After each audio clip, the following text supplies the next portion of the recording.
이 부처님의 법문은 특징이 있습니다. 뭐냐면은 누가 어떤 질문을 하든 거기에 대해서 질문한 사람이 아무런 의문이 없게 모든 걸 명확하게 설명하는 그런 특징이 있습니다. 그리고 모든 어떤 것이라도 그것의 어떤 장단점, 또 한계가 있으면 그걸 어떻게 뚫느냐 하는 그런 것들이 상세히 잘 나와 있습니다. 그러니까 아주 어째 보면 굉장히 명쾌하다고 볼 수 있습니다.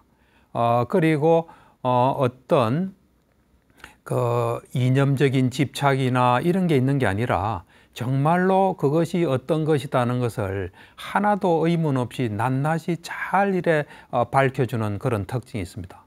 그래서 보통은 이제 특히 다른 종교를 가진 사람이 부처님에게 와서 어떤 의문을 가지고 질문을 했을 때는 그 질문이 완전히 풀리면서 또 자기 질문 이상의 또 그와 관계된 좋은 것들을 충분히 알고 난 뒤에 부처님께 귀의하게 되는 그런 그 특징이 있습니다.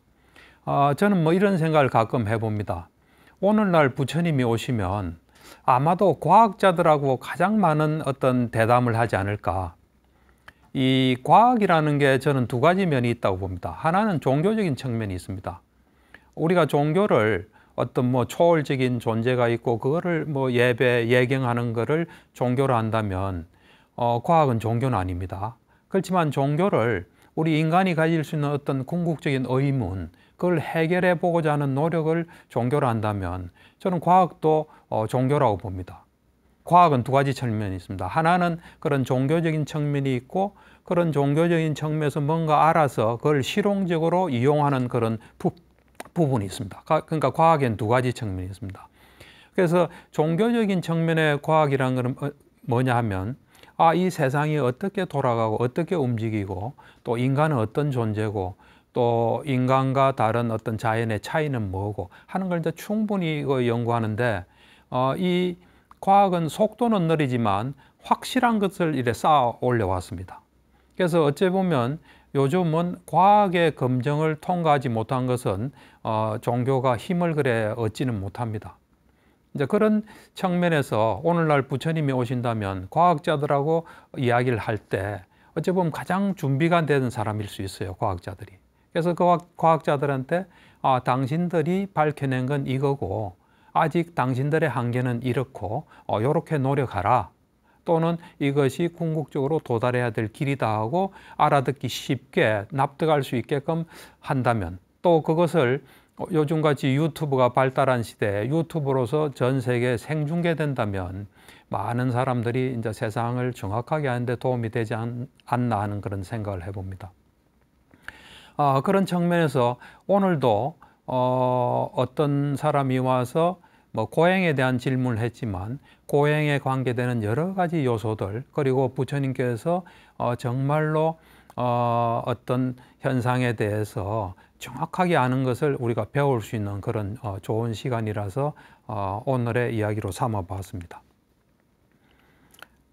그래서 이제 부처님께서는 어떤 누구에게도 상대방에게서 인정해야 될 것은 다 인정을 합니다. 그러니까 모든 것이 다 이래 잘 밝혀집니다. 그래서 오늘의 그 공부할 라시아경 상류타 니까이인데 이 경도 이래 보면 그런 부처님의 어떤 지혜를 잘 우리가 배울 수 있는 그런 시간이고 우리도 이것을 자꾸 보고 읽고 또 우리 것으로 만들면 우리도 살아가면서 사람을 만날 때 그 사람의 장단점을 그대로 수용하는 그리고 또 정말 내가 뭘 모른다는 거, 그 모르는 것을 뚫기 위해서 우리가 어떻게 해야 된다는 거 이런 것들이 생길 수 있다고 생각합니다. 그러니까 뭔가 서로 다른 사람이 얘기할 때 싸움으로 가지 않고 정말 확실히 아는 또 그리고 우리가 뭘 모르고 그것을 또 알려면 어떻게 해야 되나 하는 그런 이제 좋은 기회들이 될 수 있습니다. 이 경은 이 어느 촌장 라시아라는 촌장이 부처님을 찾아와서 이런 이야기를 합니다. 그 당시에 이제 고행이 뭐 이래 진정으로 수행하는 사람들은 다 고행을 했던 것 같습니다. 그러니까 이제 고행에 대한 이야기가 많습니다. 그래서 사문고타마는 모든 고행을 비난하고 이제 고행에도 각가지 종류가 있는데 그런 각가지 종류의 고행의 삶을 사는 고행자를 전적으로 힐난하고 비방한다고 들었습니다. 그런 이야기를 해요. 이제 그렇게 말씀하신 것이 바르게 말씀하신 겁니까? 아니면 잘못 이야기하고 그거를 이제 누가 따라서 한다면 그것은 나쁜 어떤 그 경우가 되지 않습니까? 이래 물어보니까 부처님께서 그렇게 말하는 자들은 내가 말한 대로 말한 것이 아니고 나를 거짓으로 헐뜯는 것이다 하시면서 이제 고행에 대한 이야기로 시작했는데 이제 부처님께서 이런 이야기를 하세요. 출가자가 가까이 하지 않아야 할 두 가지 극단이 있다. 그러니까 이 출가자입니다. 세속인이 아닙니다. 출가자가 가까이 하지 않아야 될 두 가지 극단인데 하나는 뭐냐면 감각적 욕망을 추구하는 거예요. 거기에 탐닉하는 거예요. 또 하나는 자기를 괴롭히는 어떤 그 고행에 자기 학대에 몰두하는 거예요. 그러면서 부처님께서 우린 사실은 자칫 잘못하면 극단에 빠지기 쉽습니다. 뭐 인생 별거 있나, 뭐 잠깐 살다 가는 건데 쾌락을 추구하자 해서 하는 사람도 있고, 아니다. 그거 아니고 뭔가 있을 거다 하고 막 철저하게 이제 하는 또 극단의 길을 갈 수가 있습니다. 그래서 부처님께서는 감각적 욕망이라는 건 저열하고 또 세속적인 거고 성스럽지 못하고 이익을 못 준다. 고행은 또 괴롭다. 또 성스럽지 못하고 이익을 못 준다. 그런 이야기를 합니다. 그러니까 이 감각적 욕망을 추구하는 거하고 고행 둘 다가 출가자가 가까이 하지 말아야 될 두 극단이다. 이제 그러면서 부처님께서 그 두 극단을 떠나서 열애는 중도를 깨쳤다. 그런 이야기를 합니다. 그래서 우리가 좀 조심해야 될 게 중도하면 뭐 중간길 이래 생각해서는 안 됩니다. 그 극단이 아닌 올바른 길을 중도라고 생각하시면 됩니다. 그래서 열애는 중도를 완전하게 깨달았는데 이 중도를 이제 깨닫게 되면 세상을 보는 안목을 가진다는 겁니다. 세상을 바로 볼 수 있는 눈을 가지고 또 지혜도 생기고 고요함과 최상의 지혜와 바른 깨달음과 열반으로 갈 수 있다 그랬습니다. 그러면서 이 다음 말이 굉장히 중요합니다. 항상 중도는 요 다음 말이 거의 빠지지 않습니다. 니까야를 보면. 그러니까 중도를 자칫하면 자기 마음대로 해석할 수 있습니다. 그건 굉장히 곤란합니다. 적어도 초기 불교에서는 중도하면 팔정도입니다. 그래서 중도는 8가지 구성 요소로 된 성스러운 도다. 정견, 정사유, 정어, 정업, 정명, 정정진, 정념, 정정. 요 8정도다 이겁니다. 여러분들이 항상 중도하면 8정도를 같이 딱 생각해야 됩니다. 그러니까 감각적 욕망을 추구하는 극단, 고행을 자기를 괴롭히는 고행을 추구하는 극단, 그 길을 벗어나서 바른 길을 깨쳤는데 그거를 우리는 중도라 하고 중도는 8정도다. 거의 예외 없이 언제나 중도 말씀하시면 8정도가 나옵니다. 이제 그러면서 이제 앞으로 이 전개되는 부처님의 가르침은 요 3가지가 들어 있습니다. 감각적 욕망이라는 거, 고행이라는 거, 그 다음에 바른 깨달음, 이제 바르게 중도 8정도인데 이제 8정도는 또 잘 실천해 간 탐진치를 해결하는 겁니다. 그래서 이제 탐진치에 대한 이야기가 앞으로 나옵니다. 그러니까 그 3가지 길에 대한 이야기들이 이제 하나하나 나오는데 상세하게 세세하게 나와서 특히 이제 감각적 욕망은 우리 같은 세속인들은 감각적 욕망을 추구하지 않을 수가 없습니다. 또 그렇게 삶이 구성되어 있기 때문에 이 감각적 욕망에 대한 이야기를 잘 들으시고 여기서 이제 10가지가 이래 제시가 됩니다. 나는 어디에 해당되는지 잘 보시고 그 다음에 내가 어디에 해당된다면 좀 더 나은 길로 가야 되겠다는 생각을 하시면 좋을 것 같습니다. 그리고 세상을 이해하는 데 도움이 많이 될 겁니다. 사람들의 삶을 감각적 욕망을 추구하는 사람들의 삶을 저분은 10단계 중에 어디에 있다 이걸 이제 알 수 있습니다. 그래서 이제 이 감각적 욕망을 즐기는 3부류가 있다는데 이 3부류가 이겁니다. 우선 감각적 욕망을 즐기려면 재물이 있어야 되지 않습니까? 재산이나 물질이 있어야 되는데 그 물질을 어떻게 얻느냐는 그 방법이 첫 번째입니다. 두 번째는 그 물질을 가지고 자기 자신을 어떻게 하느냐 이거예요. 두 번째는. 세 번째는 그 물질을 가지고 남에게 어떻게 하느냐. 그 3가지에 따라서 3부류의 감각적 욕망을 즐기는 자가 있다 이랬습니다. 그러니까 이 부처님 경전에는 보면은 이 자기 자신을 만족스럽게 하고 챙기고 행복하게 하라. 그게 굉장히 중요합니다. 나도 좋고 그다음 남도 좋고 그걸 제가 가만히 생각해 보니까 사실 우리가 우리를 챙기지 않으면 아무도 챙길 수 없습니다. 또 우리가 힘들어지면 그것이 남들한테 또 가게 돼 있습니다. 그리고 또 우리가 우리에게 어떻게 하느냐가 또 우리의 어떤 미래를 결정하기 때문에 지혜로운 사람 같으면 당연히 자기를 먼저 챙기고 그 다음에 또 남을 챙기는 그런 길을 가기 때문에 여기서 그 감각적 욕망을 추구하는 자는 세 부류가 있다 할 때 재물을 어떻게 얻나, 또 자기 자신에 대해서 어떻게 하나, 그 다음에 남에 대해서 어떻게 하냐인데, 첫 번째 방법은 뭐냐면, 첫 번째는 부당한 방법으로 폭력을 써서 재물을 모으는 겁니다. 재산을 모으는 겁니다. 그런 후에 자기를 행복하게 하지 않습니다. 또 만족하게 하지도 않고, 그걸 모아놓고 자기는 뭐 없는 것처럼, 모자라는 것처럼 산다는 겁니다. 그 다음에 나누어주지도 않고 그걸 가지고 공덕도 짓지 않은, 이게 이제 첫 번째입니다. 두 번째는 뭐냐면은 부당한 방법으로 폭력을 써서 이제 재산, 재물을 모았습니다. 그런 뒤에 자신을 행복하게 하고 만족하긴 하지만 그거를 나누어주고 공덕을 쌓지는 않습니다. 이제 세 번째는 뭐냐면 부당한 방법으로 폭력을 써서 재산은 모으지만 그런 후에 자기도 좀 행복하게 하고 만족하게 하고 또 나누어주고 공덕을 짓는다는 겁니다. 그러니까 부당한 방법이긴 하지만 그 뒤는 좋은 겁니다. 그 다음은 이제 큰 카테고리로 두 번째인데, 이 큰 카테고리는 세 개인데, 이제 첫 번째 세 개 있고, 두 번째 세 개 있고, 세 번째 네 개가 있습니다. 이 이제 큰 카테고리 이제 두 번째 중에 첫 번째는 뭐냐면 돈을 이제 모으긴 모으는데 정당한 방법으로 모으기도 하고 부당한 방법으로 이제 법에 맞게 엿법하게 모으기도 하고 법에 맞지 않게 모으기도 하고 또 폭력을 쓰기도 하고 폭력을 쓰지도 않기도 한다는 겁니다. 그렇게 일단 재산을 모으는 겁니다. 뭐 이런 경우가 많겠죠. 그런 후에 자신도 행복하게 하지 않고 남에게 나누지도 않고 공덕도 쌓지를 못하는 겁니다.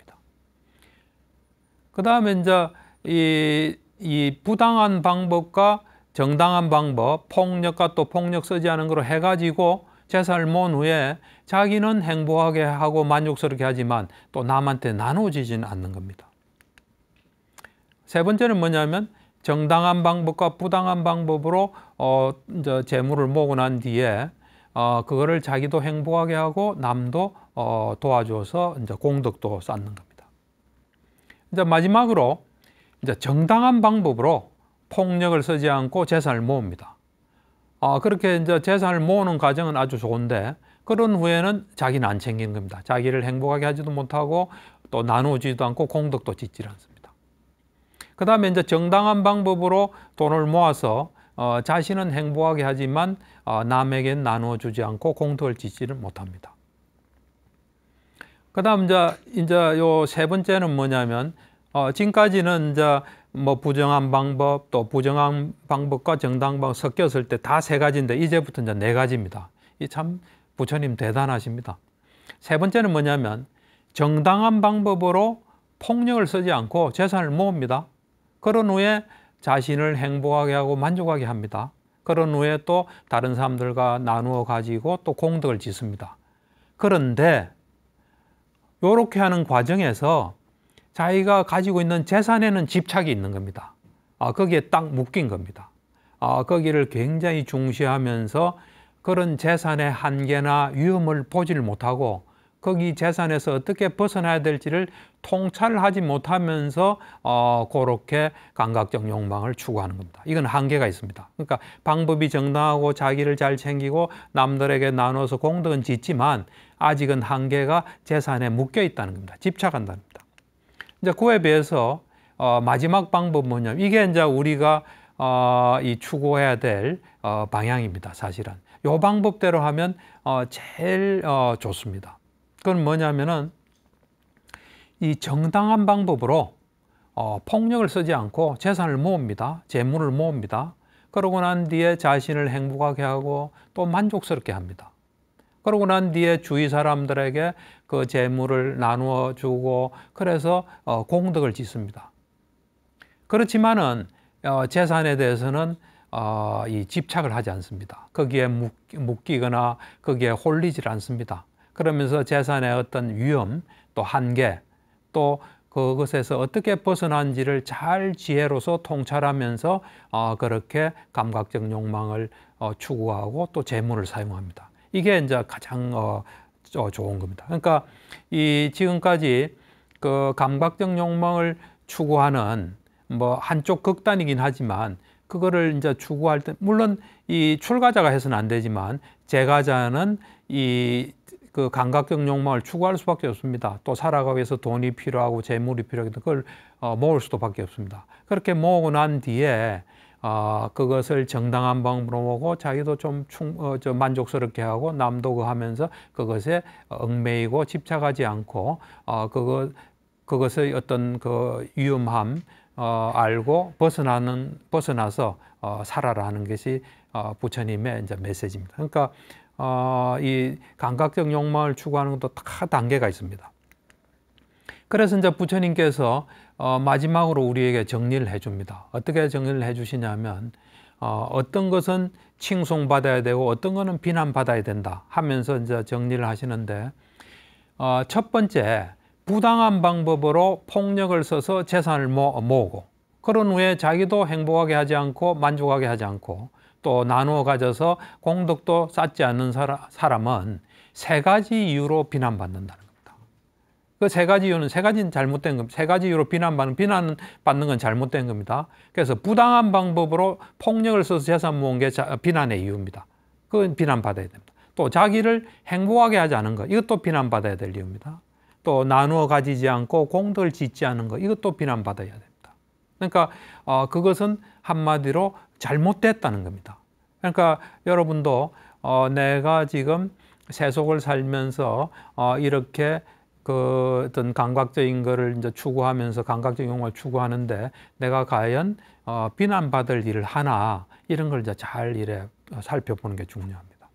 근데 사실 이래 보면은 이 니카야를 보면은 이 재산을 모아가지고 자기를 위해서 쓰지 않은 사람들은 보면 과거에 좀 업이 안 좋은 경우가 많습니다. 업이 안 좋기 때문에 자기를 이래 편안하고 즐기지 못하는 경우가 이제 니카야에 보면 많이 나옵니다. 그다음 이제 두 번째, 이건 이제 확실히 이제 우리가 새겨야 될 건데 부당한 방법으로 폭력을 써서 재산을 모읍니다. 그러고 난 뒤에 자기를 잘 챙겨서 자기를 행복하게 하고 만족하게 합니다. 그렇지만 나누어 가지지 않고 공덕을 짓지 않는 자는 두 가지 이유로 비난받아야 되고 한 가지 이유로 칭송받습니다. 두 가지 비난 이유는 뭐냐면 재물을 모을 때 그게 부당한 방법, 그거는 이제 비난받아야 됩니다. 또 나누어 가지지 않은 것도 비난받습니다. 그래서 공덕 짓지 않은 것도 비난을 받는데 자신을 행복하게 하고 만족하게 한 것은 칭송된다는 겁니다. 그러니까 불교에서는 항상 굉장히 합리적입니다. 우선 나부터 잘 챙깁니다. 내가 잘못되면은 남한테 피해갈 수 있고 내가 불만족스러우면 그것이 남한테 갈 수 있고 또 스스로를 힘들게 할 수 있기 때문에 언제나 나를 챙깁니다. 뭐 조금 극단적인 비유를 하면 우리가 가정을 가지고 아이가 있습니다. 그러면은 내 아이부터 챙겨야 됩니다. 사실은 내 아이는 그냥 안 챙기고 남의 아이만 챙기면 그 문제가 생깁니다. 그거 비슷합니다. 사실은. 그래서 이제 세 번째, 부당한 방법으로 이제 폭력을 써서 재산을 모았지만 자기는 행복하게 하고 만족하게 합니다. 그 다음에 또 남들한테 나누어 주고 공덕을 짓습니다. 그러면 이제 이 사람은 비난받을 이유는 딱 한 가지입니다. 두 가지 이유로 칭송을 받습니다. 비난받는 이유는 부당한 방법으로 폭력을 써서 재물을 모았다는 것. 그거는 언제나 비난의 대상입니다. 그렇지만은 자기를 좀 이래 챙기고 행복하게 하고 만족하게 하고 나누어 가진 것, 나누어서 공덕을 지은 것은 또 칭송받아야 됩니다.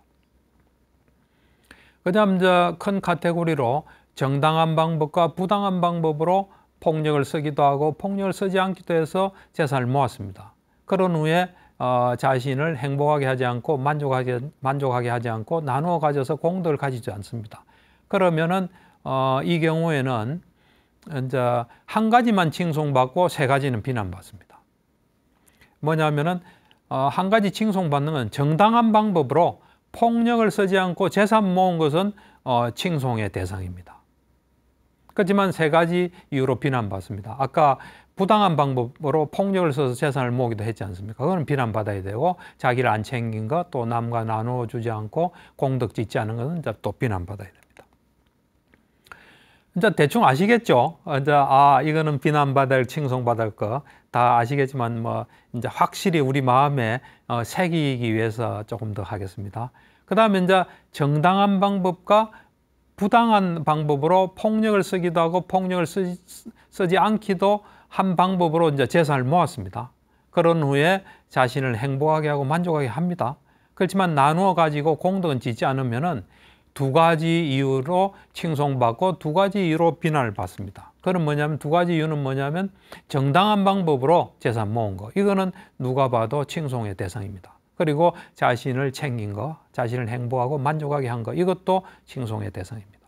그 다음에 이제 비난받아야 될 것은 부당하게 폭력을 써서 재산을 모은 거, 또 나누어 가지지 않고 공덕을 짓지 않은 거, 이건 이제 비난의 대상입니다. 그 다음에 이제 정당한 방법과 부당한 방법으로 폭력을 쓰기도 하고 폭력을 쓰지 않기도 해서 재산을 모았습니다. 두 가지 방법으로. 이제 그렇지만은 그러고 난 뒤에 자신도 행복하게 하고 나누어 가져서 공덕도 지었습니다. 이제 이럴 때 세 가지로는 칭송받지만 한 가지 이유로는 비난을 받습니다. 칭송받는 이유는 뭐냐면은 이 정당한 방법으로 했다는 건 칭송받습니다. 또 자신을 행복하게 한 거, 이것도 칭송받습니다. 나누어 가져서 공덕을 지은 것도 칭송받습니다. 그렇지만은 비난받는 것은 부당한 방법으로 재산을 모은 거, 이거는 이제 비난받습니다. 그 다음 이제 마지막으로 정당한 방법으로 폭력을 쓰지 않고 재산을 모았습니다. 그렇지만은 그 뒤에 자기를 행복하게 하지 않고 또 나누어 가지지도 않고 공덕도 짓지 않았습니다. 그러면 한 가지 이유로만 칭송받고 두 가지 이유로는 비난을 받습니다. 칭송받는 그 한 가지 이유는 정당한 방법으로 돈을 모았다는 겁니다. 비난받는 것은 자신을 행복하지 않게 하고 또 나누어 가지지 않아서 공덕을 짓지 않았다는 거. 이제 점점 좀 마음에 새겨집니까? 세상 살아가면서 요 10가지는 딱 머릿속에 넣어둬야 됩니다. 이제 그 다음에 정당한 방법으로 폭력은 쓰지 않고 재산을 모았습니다. 그런 뒤에 자기를 챙겨서 행복하고 만족스럽게 했습니다. 그렇지만 남에게 나누어 주지 않고 또 공덕을 짓지 않았습니다. 그러면 이제 이 사람은 두 가지 이유로 칭송받고 한 가지 이유로 이제 비난을 받습니다. 칭송받는 이유는 정당한 방법을 썼다는 겁니다. 그 다음에 자신을 행복하게 했다는 겁니다. 근데 비난받는 것은 나누어 가지지 않고 공덕을 짓지 않았다는 겁니다. 그 다음에 이제 정당한 방법의 세 번째가, 정당한 방법으로 폭력을 쓰지 않고 재산 모아서 자기 행복하게 하고 나누어 가서 공덕은 지었지만 자기가 가진 재산에 대해서 집착을 가지고 거기에 이제 어떤 빠져 있는 그런 상태입니다. 빠져서 이 재산의 어떤 한계나 또 위험이 있거든요. 재산이 갑자기 없어진다든지 재산이 많으면 또 다른 어떤 사람들, 나쁜 사람들의 타겟도 될 수 있습니다. 또 뭐 가족 간의 분쟁도 생길 수 있고 뭐 여러 가지가 있겠죠. 그런 어떤 위험을 보지 못하고 또 위험을 보지 못하니까 거기서 어떻게 벗어날지 그것도 모르는 사람이 있습니다. 그럴 때는 이제 그 세 가지로는 칭송받지만 한 가지 이유로는 이제 비난받습니다. 세 가지 이유로 칭송받는 건 정당한 방법 쓴 거, 또 자신을 잘 행복하게 한 거, 나누어 가지고 공덕을 지은 거, 이거는 칭송받지만 비난받는 것은 아까 이 재산에 어떤 집착하고 거기에 빠지고 재산의 어떤 한계나 위험을 보지 못하고 거기서 어떻게 하면 벗어나는지를 지혜로서 모르는 것은 비난받아야 될 이유입니다.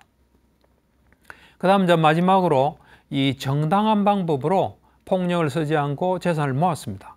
그러고 난 뒤에 자기를 행복하게 하고 만족하게 하고 또 나누어 가지고 공덕도 지었습니다. 그런데 그런 재산에 대해서 전혀 집착하지 않고 빠지지 않고 묶이지 않으니까 그 재산의 한계나 위험을 보고 거기서 벗어나는 법을 잘 알면서 그렇게 감각적 욕망을 추구하는 사람이 있는데 이런 사람은 전부 다 칭송받습니다. 뭐냐면 그 재산을 모은 그 방법도 칭송의 대상이고 또 자기를 행복하게 한 것도 칭송의 대상이고 나누어 가지고 공덕을 지은 것도 칭송의 대상이고 그 다음에 재산에 어떤 집착하지 않고 빠지지 않고 재산의 어떤 한계 위험을 보고 벗어남을 통찰하면서 그런 어떤 재물을 사용한 거, 이게 모든 게 칭송됩니다. 물론 이 출가자가 추구해야 될 극단 중에 극단이긴 합니다. 그렇지만 재가자들이 살아가면서 어쩔 수 없이 감각적 욕망을 추구할 때는 이렇게 하라는 겁니다. 그러니까 10가지를 이제 쭉 이렇게 제시를 했는데 이 방송을 보시는 분들은 내가 어디에 소속해 있나, 어떻게 하면 좀 더 다르게 이동할 수 있을까, 이제 그거를 연구를 하시면 참 좋을 것 같습니다. 그래서 제가 볼 때 이렇게 감각적 욕망을 이렇게 10가지로 나누어서 칭송과 비난 이렇게 확실하게 우리에게 말씀하신 분은 잘 찾아보기 어렵지 않나 하는 생각이 듭니다. 자, 이번에는 그 출가자가 의지해야 하지 말아야 될 극단 중에 하나인 고행입니다. 근데 이제 여러분들께서 조금 조심해야 될 게 처음에 이제 부처님께서 양극단이 있다 할 때는 자기를 학대하는, 그 말은 자기를 괴롭히기만 하는 그런 이제 용어를 썼습니다. 빨리 오른 그런 용어를 썼지만 이제 여기서는 조금 다른 용어를 씁니다. 그래야지 이 이야기가 좀 성립이 됩니다. 그래서 이건 좀 더 다시 이야기하면 촌장이요, 세상에는 세 부류의 난행 고행을 삶을 사는 고행자가 있다, 이제 그런 말씀하시면서 첫 번째는 뭐냐면은 이런 어떤 고행자가 있는데 이 고행자들도 보면은 이 고행을 하기 위해서 다 출가를 합니다. 출가할 때 고행도 어떤 그룹들이 다 있습니다. 그러니까 어떤 성단이, 이제 교단이 있는 거죠. 그 교단에 어떤 지도자가 있고, 이제 그런 것을 접하고 난 뒤에 저거는 정말로 참 어떤 그 도를 닦는 올바른 길이겠다, 이제 그런 믿음을 이제 가져야 이제 출가하게 되는 거죠. 그래서 보통 이제 이런 그 난행 고행의 삶을 사는 수행자는 그런 어떤 고행 그룹이나 서성에 대해서 믿음을 가지고 이 집을 나와서 이제 출가 생활을 하게 됩니다. 이건 고행을 사는 사람들이 똑같은 거죠. 그래서 이 세 부류에는 사실은 속하지는 않는 겁니다. 그러니까 이제 그렇게 출가하고 난 뒤에 그 다음에 이제 세 가지가 있습니다. 뭐냐면 이제 이 믿음을 가지고 출가한 그 사람은 이런 생각을 합니다. 내가 앞으로 이런 고행을 통해서 나는 유익한 법, 선법을 내가 얻을 수 있을 것이다. 또 내가 이런 이 고행의 어떤 그 도를 통해서 나는 인간의 어떤 법을 뛰어넘은 성자들에게 있는 그런 암과 봄이 나에게 있을 수 있을 것이다 하고 이제 그런 마음으로 출가를 한 거죠. 그러니까 어떤 고행자 집단에도 우리가 고행을 하는 목적은 이런 유익한 법을 얻기 위해서 한다. 그리고 이런 고행을 하면 이런 인간의 어떤 한계를 초월한 성자의 길에 도달할 수 있다고 다 제시를 했겠죠. 했으니까 이제 출가하면서 이런 생각을 한다는 겁니다. 나는 앞으로 고행을 통해서 유익한 선법을 얻고 또 나는 어떤 인간의 어떤 법을 초월한 성자들에게 적합한 암과 보험을 얻을 것이다 하고 이제 생각하면서 고행을 하는 거죠. 근데 이때 고행이란 건 앞에 양극단의 고행하고는 좀 다른 용어를 씁니다. 그래서 뭔가 이 편안하게 이래 하는 수행이 아닌 힘들게 하는 수행을 여기서 이야기를 합니다. 그러니까 이것도 수행이기 때문에 성자에 적합한 뭘 얻을 수도 있는 겁니다. 그걸 약간 참고로 하셔야 됩니다. 그건 이제 빨려 자체가 좀 다릅니다. 그런데 이렇게 이제 자기가 그런 마음을 가지고 출가하고 나는 이걸 얻기 위해서 노력한다고 했는데 결과적으로 첫 번째 부류의 사람은 유익한 법을 얻지를 못합니다. 선법을 얻지를 못합니다. 그리고 인간의 한계를 넘어선 성자들에게 있는 그런 어떤 암과 봄도 얻지를 못합니다. 그러니까 이게 첫 번째입니다. 그 다음 이제 두 번째는 뭐냐면은 이 두 번째도 마찬가지입니다. 어떤 고행 집단에 대해서 믿음을 가지고 집을 나와서 출가를 합니다. 그래서 그 어떤 그룹에 소속해서 하겠죠. 이제 그러면서 이 사람도 똑같이 나는 유익한 법, 선법을 내가 이런 고행을 통해서 얻을 수 있을 것이다. 또 나는 인간의 어떤 한계를 초월한 어떤 성자들에게 있는 그런 암과 보험을 내가 얻을 수 있을 것이다 하고 고행을 하게 됩니다. 그러니까 이 수행을 편안하고 이래 즐겁게 하지는 못하는 거죠. 예를 들면 저는 수행을 하는 동안에 수행이라는 건 어찌 보면 크게 나누어서 이 사티 수행하고 사마타 위파사나가 있습니다. 이제 사티 수행이라는 것은 이 현재 내가 가지고 있는 눈, 귀, 코, 혀, 몸 통상적인 의식을 가지고 자기를 잘 관찰하는 겁니다. 그게 사티 수행입니다. 근데 그 사티 수행이라는 것은 한계가 있습니다. 그 한계가 있는데 그 한계는 뭐냐면 우리가 실제로 존재하는 것은 두 가지가 있습니다. 관습적인 실제와 궁극적인 실제가 있는데 이제 관습적인 실제는 우리의 감각기관으로 포착되는 또는 우리의 어떤 정신작용으로 포착되는 그런 게 관습적인 실제입니다. 그런데 궁극적인 실제는 그 눈, 귀, 코, 혀, 몸, 정신과 같은 그런 것으로는 포착이 안 되는 궁극적인 어떤 실제가 있습니다. 그래서 이 사티 수행은 그런 관습적인 실제, 내가 화가 났으면 화가 났다. 또 내 손을 보면 손이 있구나. 이런 건 알 수는 있지만 그거를 어떤 이 궁극적인 실제는 보지 못합니다. 궁극적인 실제라는 것은 이제 삼매를 얻어서 지혜의 눈이 생겨서 이제 얻는 건데 제가 이래 가만히 생각해 보면은 사티 수행을 할 때나 사마타 위파사나 수행할 때 하나도 힘들지 않았습니다. 힘들지 않고 그걸 할 때 참 편안하고 좋았습니다. 그러니까 이런 거하고는 다른 수행을 여기서는 하는 겁니다. 굶는다든지 잠을 안 잔다든지 이상한 뭘 이제 하는 겁니다. 하여튼 하는데 단순한 학대는 아닙니다. 그래서 이렇게 이제 수행을 하고 고행을 하고 난 뒤에 두 번째 사람은 유익한 법은 얻습니다. 선법은 얻습니다. 그렇지만은 인간의 한계를 초월한 성자들에게 있는 그런 어떤 암과 보험은 얻지를 못합니다. 이게 이제 두 번째 경우입니다. 이제 세 번째 경우는 뭐냐면은 믿음으로 집을 나와서 이제 출가를 합니다. 하고 난 이제 그런 할 때 이미 예상을 하겠죠. 내가 이런 고행을 통해서 유익한 법, 선법을 얻을 수 있을 것이다. 또 인간의 한계를 초월한 성자들에게 적합한 암과 보험을 내가 얻을 수 있을 것이다. 하고 힘들어서 수행을 합니다. 고행을 합니다. 그러고 난 뒤에 이 사람은 자기의 목적을 다 달성합니다. 유익한 법, 선법도 얻고 또 인간의 한계를 넘어선 성자들에게 있는 그런 암과 보험, 그러니까 지혜를 얻는 거죠. 그래서 이제 이 세 부류의 사람인데 이제 부처님께서 아까 우리가 감각적 욕망에도 칭송받을 거, 비난받을 거 다 말씀하셨지 않습니까? 이제 이 고행에 대해서도 마찬가지 말씀을 하십니다. 그래서 이제 첫 번째 이 고행자는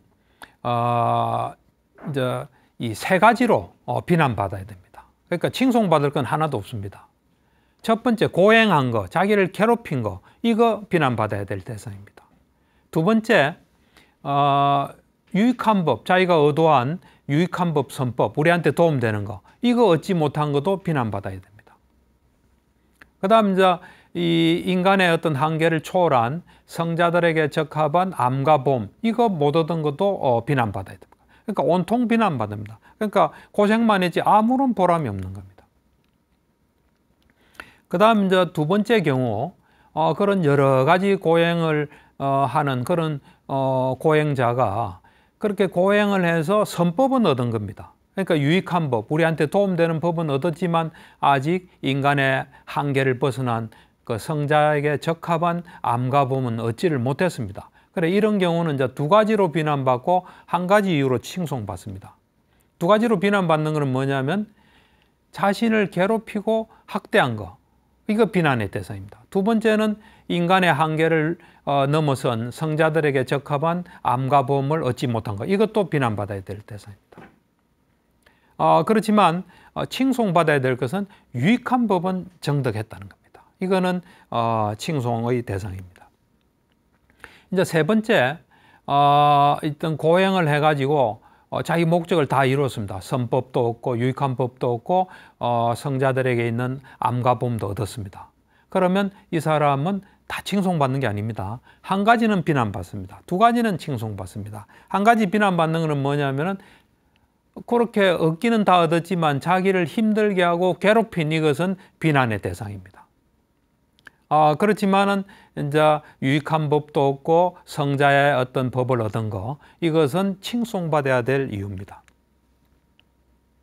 이제 그리고 이제 맨 마지막에 이제 부처님께서 처음에 이제 우리가 이 법문을 부처님께서 시작할 때 두 가지 양극단이 있다. 그 두 가지 양극단을 떠나서 올바른 중도를 얻었고 그 중도는 팔정도다 이래 말씀했지 않습니까? 그러니까 여러분들 항상 팔정도, 중도하면 팔정도를 딱 결부시켜야 됩니다. 안 그러면 중도의 말에 중간길이다 해서 자기 나름대로 해석이 좀 들어갈 수 있습니다. 그걸 굉장히 조심해야 됩니다. 그래서 이제 요 마지막 파트는 요 법문에서 어째 보면 그 당시에 있던 일반 사람들의 삶, 또 그 다음에 출가해서 자기를 힘들게 하는 고행, 그 다음 그걸 떠난 올바른 길, 이 모든 것이 이 경에 다 들어있다고 볼 수 있습니다. 그래서 이제 마지막으로 촌장이요, 라시아 촌장이죠. 촌장이요, 스스로 보아 알 수 있는, 그러니까 노력하면 내 스스로 보아 알 수 있는 세 가지 어떤 이 소멸을 이루는 게 있다는 겁니다. 세 가지 걸 없앨 수 있는 길이 있답니다. 그래서 그것은 그런 세 가지로부터 어떤 벗어나는 거, 세 가지를 소멸할 수 있는 이것은 시간이 걸리지 않다는 겁니다. 뭘 하면 거기서 얻을 수 있다는 겁니다. 또 그것은 분명하기 때문에 누가 와서든지 다 볼 수 있는 겁니다. 또 그리고 그것을 하게 되면 우리가 나아지는 것을 인도하고 그 다음에 지혜로운 사람들이 그걸 해보면 알 수 있다는 겁니다. 그러니까 이것은 부처님 법에 대해서 말씀할 때 항상 정형구로 쓰이는 겁니다. 법은 스스로 알 수 있다는 겁니다. 노력하면. 그러면서 이제 이 세 가지를 소멸시키는 것에 대해서 이제 이야기를 하는데, 첫 번째 탐진치입니다. 사실은 팔정도는 탐진치 해결에 다 이래 모아져 있습니다.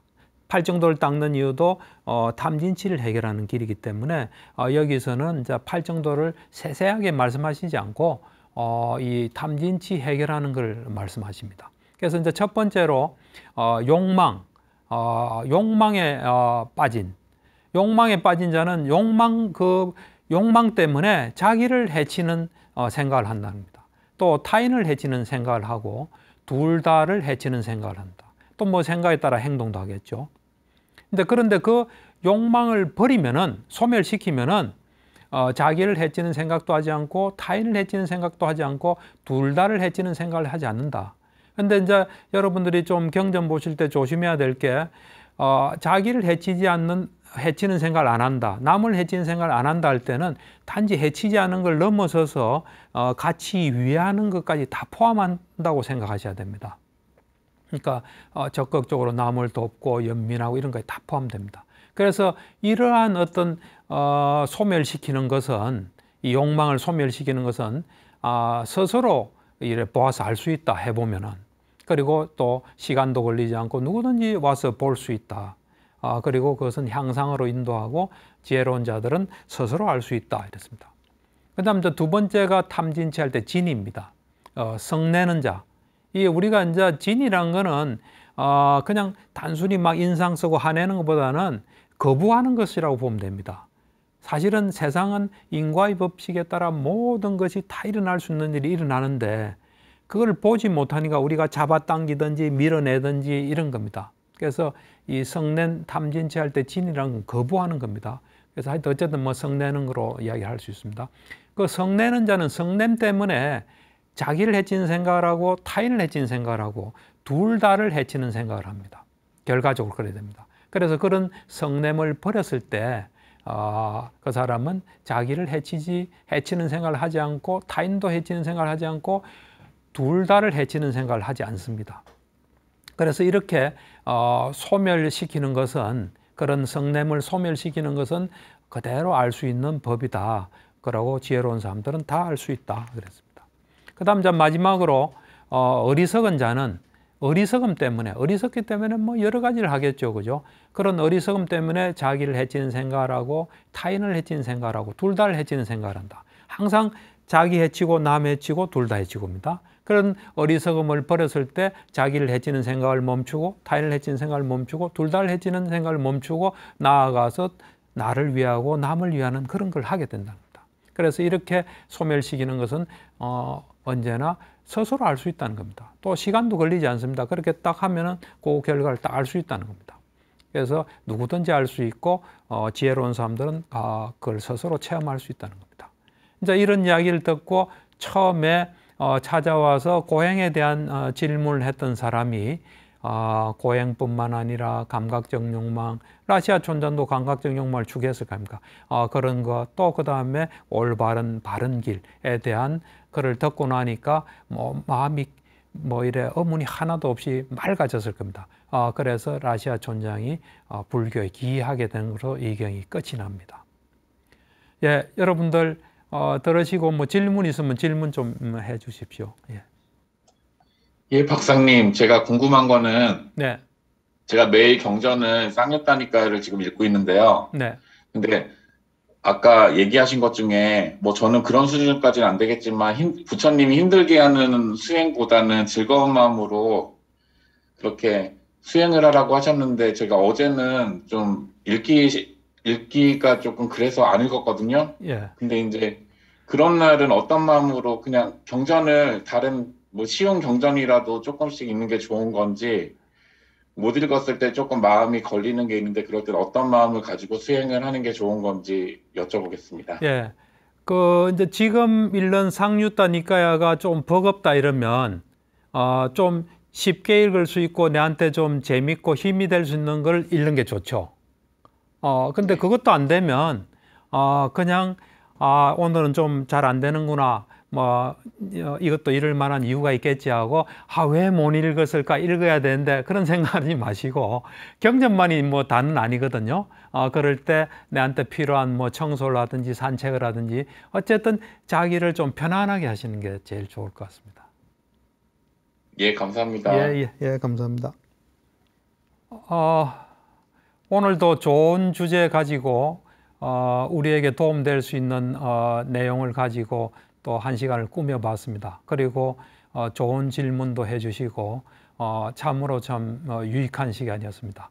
예, 한 주 잘 지내시고 또 다음 주에 뵙겠습니다. 감사합니다.